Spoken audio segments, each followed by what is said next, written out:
you met your manager, which is, did you guys create In The Streetz together, or he had In The Streetz before you got there? We created In The Streetz. You guys created it. Right. You're first artist, he's the manager, only you two alone doing your thing. Yeah, we created In The Street, and he started, he was selling records before I met him. Mm-hmm. Yeah. So when I met him, I think he started doing more of that because he was selling now Vegas records in his office, mm-hmm. and other artists that he worked with prior. Yeah. So now we have the In The Street label, and I wanted now to build, a package with other artists. So I started working with Chico. So if you look at the early stages where, Chico used to be the one that I called on stage. Mm-hmm. If you look at Sting 98 and those shows, you will see me calling up Chico. Because I wanted to build now this community, like a Shocking Vibes or like a Main Street. Yeah. So we started having artists coming around now. Yeah, started producing Chico, bringing Chico on the road with us. But Chico subsequently got signed to Dave Kelly.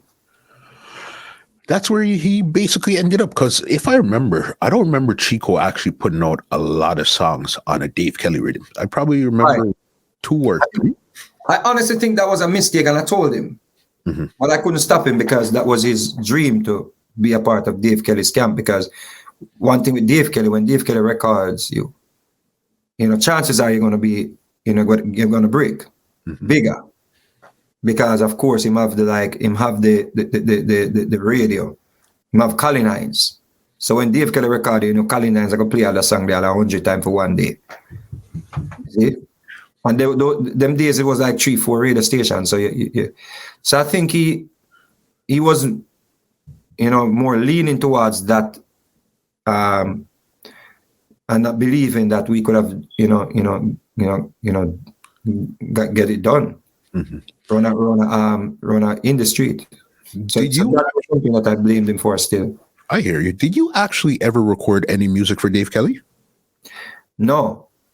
When Dave Kelly had a broke out with him, I had Heads Eye at number 1. Mm-hmm. And Nike and everywhere I go and Hands Up. Mm-hmm. But I was recording a lot of songs. I had Sweet Pineapple for Colin Fatis and Colin Fata, and I had Shines, Big Things at once. I had a whole heap of song now, All of them were not monsters, but of course, new artists, I may have enough songs. So of course, I check Dave Kelly. We post and I go check Dave Kelly. Me and Nico Bam Bam. Because Nico Bam Bam now want the rhythm to play over Fully Loaded. Mm-hmm. So when we reach around here now, the man said, Me nah give Weepo my rhythm, Because Weepo this me lick over my rhythm. Because Weepo they must build back a rhythm when Dave Kelly they do prior to broke out rhythm. So me get caught up in the middle of that. So Nico they beg him the juggling card.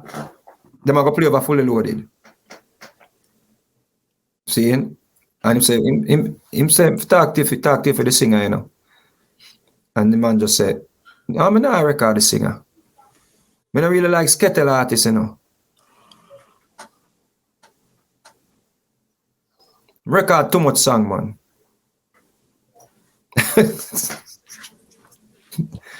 No idea. Because today I was trying to think, did I ever hear a Vegas on a Dave Kelly production? And I could not think of one.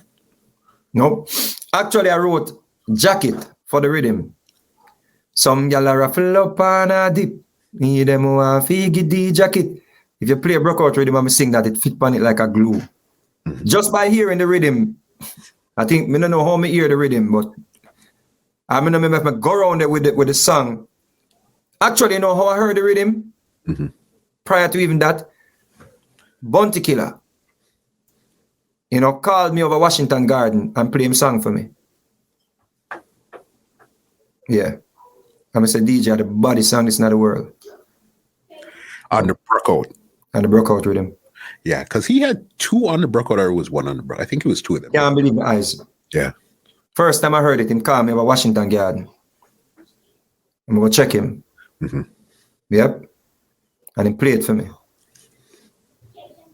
Them time I met my career going nice and everything, but just buy a car and drive go check him and prelude.